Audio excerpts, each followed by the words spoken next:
So for today's video mga kaandar ay pupunta tayo ngayon sa Motospot at magpapa-change oil tayo, magpapa-CVT cleaning na rin mga kaandar, at papacheck na rin natin kung ano pang ibang problema nitong ating NMAX. So nakaka 9 months na si D-Max sa akin.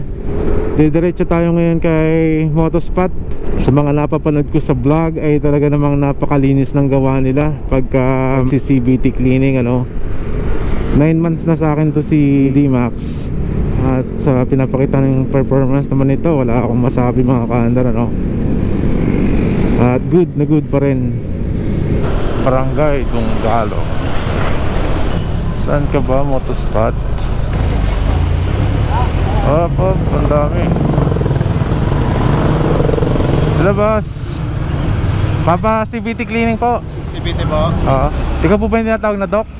Si Doc. Ayan, shout out Doc. Alright.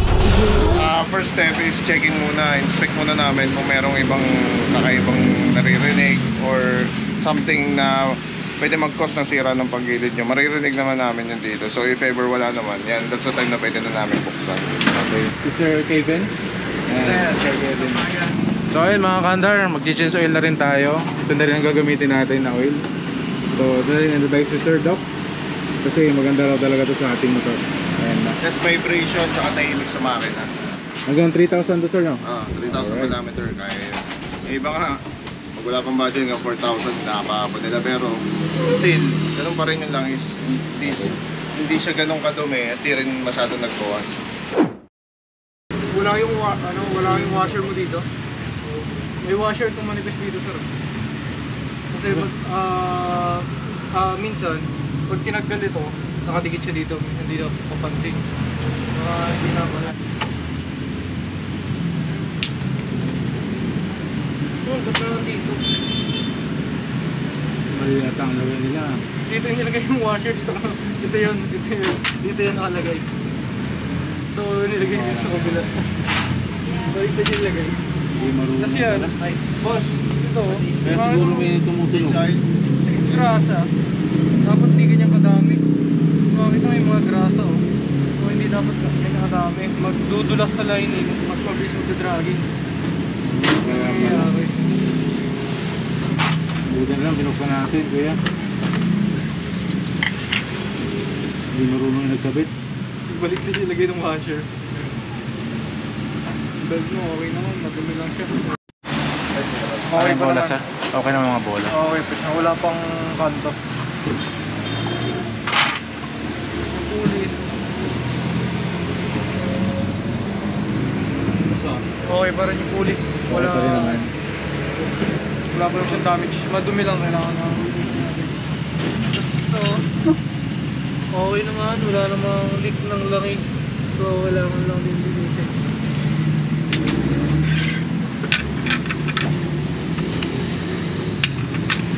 Hindi pala marunong nagkabit ng una.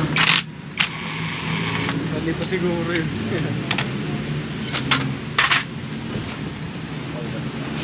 Makita mo, daming grasa. Ito, pinabuksan mo na ba ito, boss? Kasi ito yung ganito tumatapon yung grasa. Sige, boss. Nung last na bukas, sir, nakakita mo na yung mga grasa dito ang ganito. Kasi, ang nangyayari minsan, pag galing sa kasa, may nagkakaroon talaga ng grasa yan.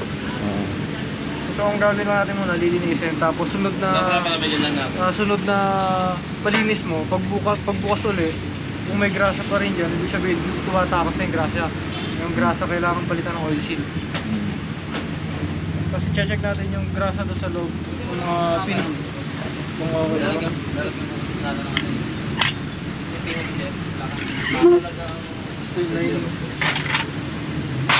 Yung pinaka the best ko yun, na-check mo na mali pala yung kabit ng ano. Mali yung kabit ng washing. Talaga maglagay. Hindi ka lang ganito. Pero hindi mo pwedeng dalawa. Yun tayo. Lumabilang ganito. Pag hindi ka talaga sanay at di mo alam gawin. Nahihirapan, magkakaproblema yun ito. Ano naman ito? Sa kanan, wala kang mabibiling ganito kahapon.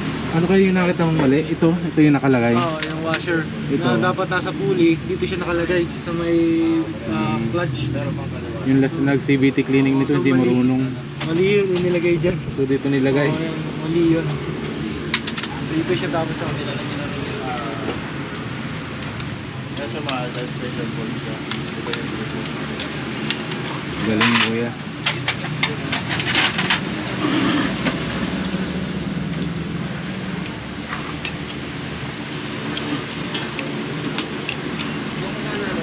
Wala. Stock na wala lang. Ano? 400 CBD.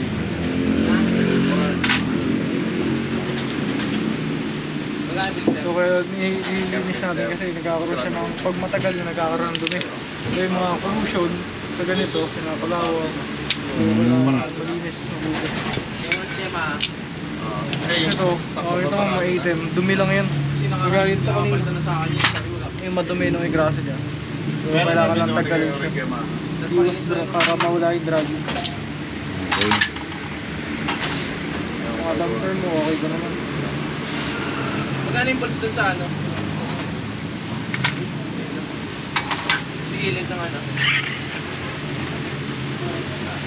Yung minimis lang. Parehin.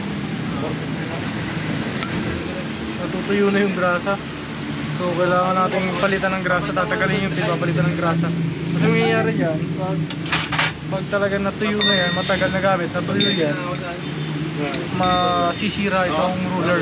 Ah, Itong okay. pin niya. Unang-unang masisira dyan, to, umiikot kasi to.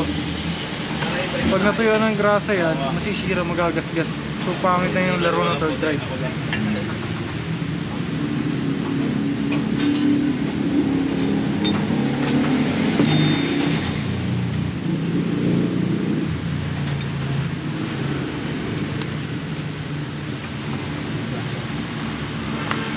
Yung nakaraan na gano'n, di ginawa yan eh. Hindi binaklas to. Hindi. Chinecheck yan kasi pag nasira to, kasunod na masisira nyo itong female ng third drive. Okay. Kuha lang tayo sa mga RS8 pang linis. Pang linis. Ano yan kuya? RS8 degreaser. Ah, Pang linis ng CVT.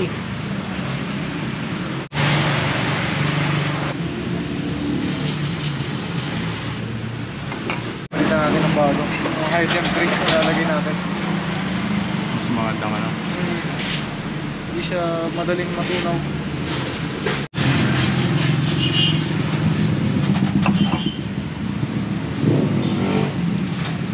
Tatagalin ang grasa, tapos pagkatagal yung grasa, sasabunin para mas mabilis.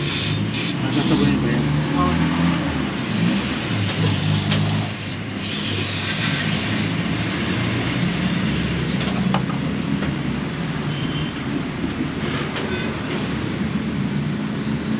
Kulay itim na kanina eh.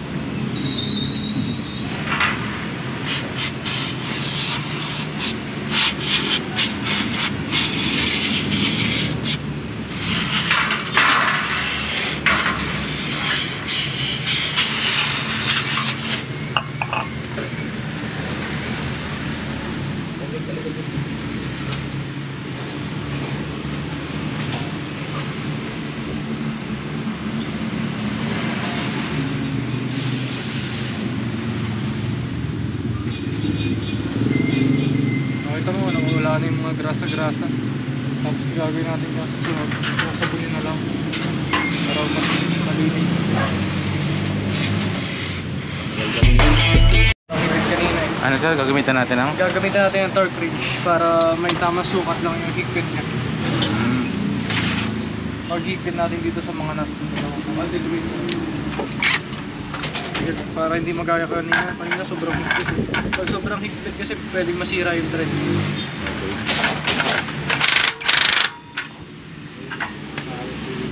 Chop na oh. Linis.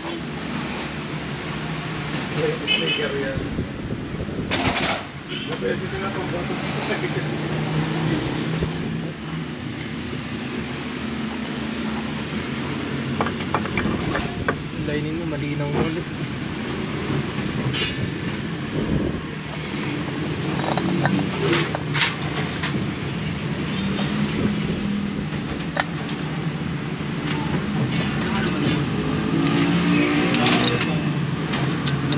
kanina? Ayun, yung washer. Oo, nandun sa loob. Ayun. Ayun, nakatikit siya na dito. Ano dyan? Kaya pag natatagkan, isa hindi napapansin. Tapos uhugasan, malilipat. Pag hinanginan, malilipat na. Yan yung nakatanggal kanina. Oo, yung dito nakalagay kanina sa kabila. Salamat at nakita mo naman. Pwede kasing sumingit nila, masisira lang. Pag di ka talaga sanay, Wala. bara-bara na lang yung gagawin.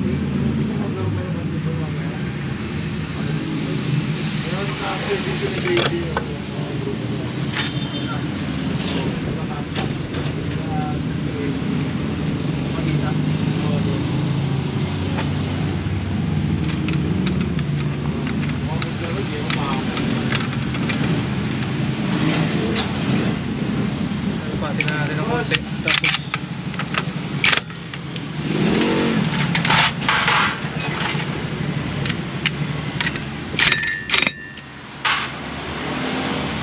ito natin ang torque range.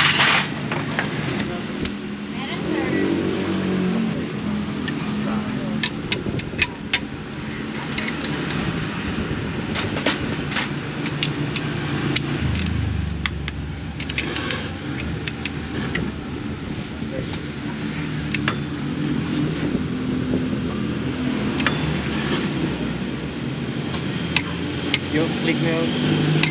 Ibig sabihin, okay na yung higpit niya. Pag tumulog ka ganun. Oo, yun na yung set na nilagay ko higpit. Yung standard niya.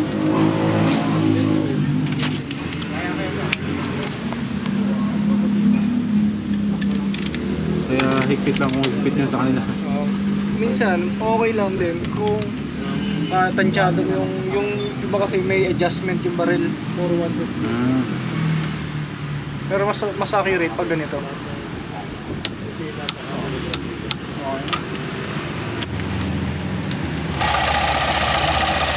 Yung belt ko yung titigan mo.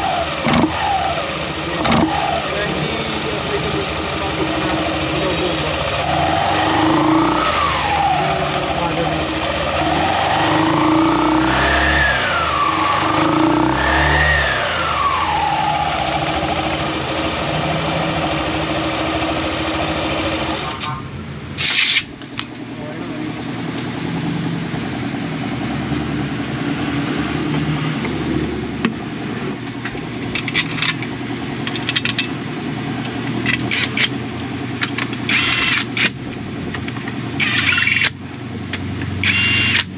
Pares lang naman siya ng mabalik, kahit mabalik at pares lang, pero mas okay dito para pag tinagal mo mas makikita mo kung gaano nakadumi.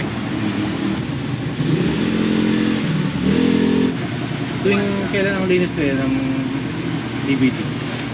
Kahit pwede ka magpa-check sa kanya ng pag naka 3,000 km kung nagkakaroon na ng dragging, pwede mo ipa-check na ulit. Tapos kung wala naman, kahit hanggang 5,000 o 6,000 km, lilinis sa proper ng air filter dito ang buga palabas para hindi kasi pag dito binugahan siya papasok, lalo sisiksik yung dumi sa loob. Okay. Hindi dapat ito nilalagyan ng terband o pandikit kasi wala naman siya sira, hindi naman siya lost thread. Meron itong pinakang washer nya, yung aluminum washer. Makita mo na yun sa gilid yung katabi, yun yung aluminum washer nya. Baka lalong lumusot ng ano, no? Para yun yung pinakang gasket nya. So, hindi kailangan lagyan ng triband. So, yan yung gasket nya. Pag ito yupit na, ito yung pinapalitan para ang purpose nito para hindi mo kailangan persayin ng todo ng higpit. Pag lumapat na to, hindi na maglilik yung langis. Ito yung gagamitin nating oil, mga kanda. Madaming napansin si Kuyang mali dun sa Inmax natin. Kaya dito na kayo pumunta, baka may mali din sa ano nyo. Ma-check natin, ayos. At least alam na ng mga iba. Pag papagawa mo sila sa ibang lugar, hindi alam na nila yung proper. Yung leak nun lang is yung inaalagaan natin. Kasi bukod sa magdudumi yung makina mo, bawasan yung coil. Kukulangan sa supply ng langis yung makina pag nagkaroon ng leak.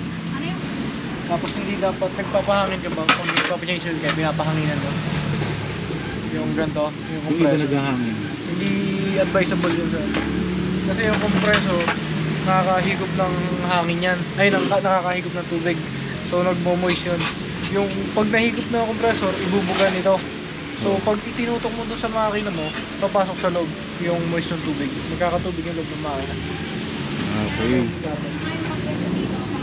So mga kaandar, hindi advisable na bugahan nyo yung makina nyo ng ano, panghangin. Kasi may moist daw to na maaaring maging kalawang ko sa makina nyo. Tama ba kuya? Oo, magmo-moist ng tubig.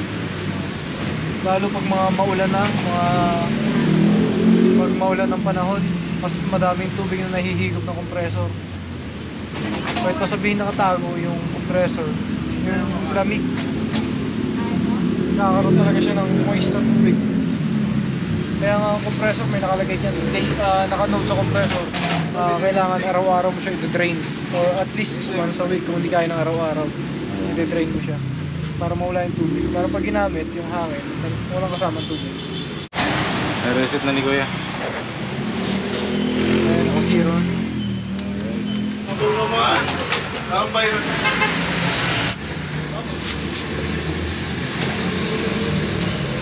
Mutol para sa magandang takbo ng makina.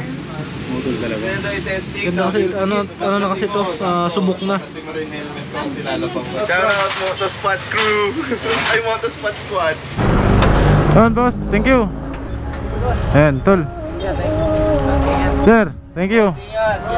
Boss.